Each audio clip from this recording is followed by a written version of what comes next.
अप्रैल में पहला प्रदोष व्रत कब पड़ रहा है। जो भी साधक, जो भी भक्तगण प्रदोष का व्रत करते हैं वो मेरे साथ अंत तक इस वीडियो में बने रहें।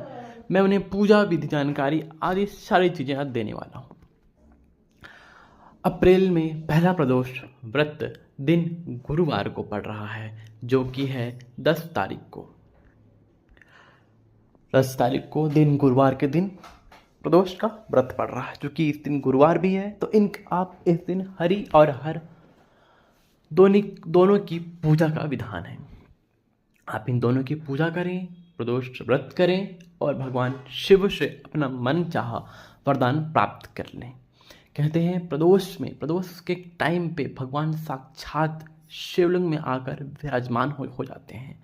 और जो भक्त इस समय भगवान की पूजा, आराधना, अभिषेक करता है, भगवान भोलेनाथ उनकी समस्त मनोरथ, समस्त मनोकामनाओं को पल भर में ही या कुछ समय में ही पूर्ण कर देते हैं। इसलिए प्रदोष व्रत की, प्रदोष के काल का प्रदोष के समय का जो विशेष महत्व बताया गया है। प्रदोष का विशेष महत्व, प्रदोष का जो टाइम होता है वो सूर्य अस्त से 1 घंटा पहले और सूर्य अस्त के 1 घंटे बाद तक, यानी कि 2 घंटे के समय को मैक्सिमम आप मान लीजिए प्रदोष काल कहा गया है। इस समय हमें शिव मंदिर में, शिवालय में, आप घर के बीच शिव जी की इस टाइम पूजा, आराधना, उनकी भोग, आरती, चालीसा करते हो तो बहुत बहुत पुण्यदायी फल देने वाला बन जाता है। इसलिए अगर आप महादेव के भक्त हैं तो आपको, और आप प्रदोष का व्रत करते हैं तो आपको इस समय, इस दिन विशेष पूजा अर्चना करनी चाहिए, चालीसा करनी चाहिए, रुद्राष्टक का पाठ जो आपसे बन सके वो आपको करना चाहिए। और प्रदोष व्रत की एक किताब आती है वो आप ले आइए, जो कि गुरुवार को पढ़ रहा है तो आप गुरु प्रदोष व्रत की कहानी कीजिए और भगवान शिव से प्रार्थना कीजिए, हे नाथ, हे शिव, अब मैं आपका हूँ, आपके शरण में हूँ। अब जो करोगे, जैसा करोगे आप करोगे नाथ।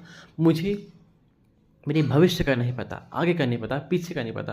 अब मैंने सब कुछ आप पर सौंप दिया है नाथ, सब कुछ छोड़ दिया है आप पर। अब आप, मुझे आप पर विश्वास है, अब जो भी करोगे अच्छा ही करोगे। बस इसी भाव के साथ मंदिर जाया कीजिए और भगवान की पूजा, आराधना निस्वार्थ भाव से किया कीजिए।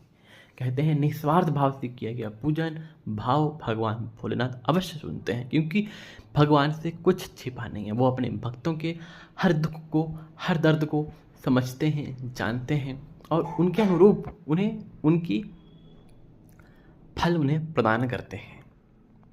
जो भी भक्त प्रदोष का व्रत करते हैं वो इस दिन अन्न न खाएं और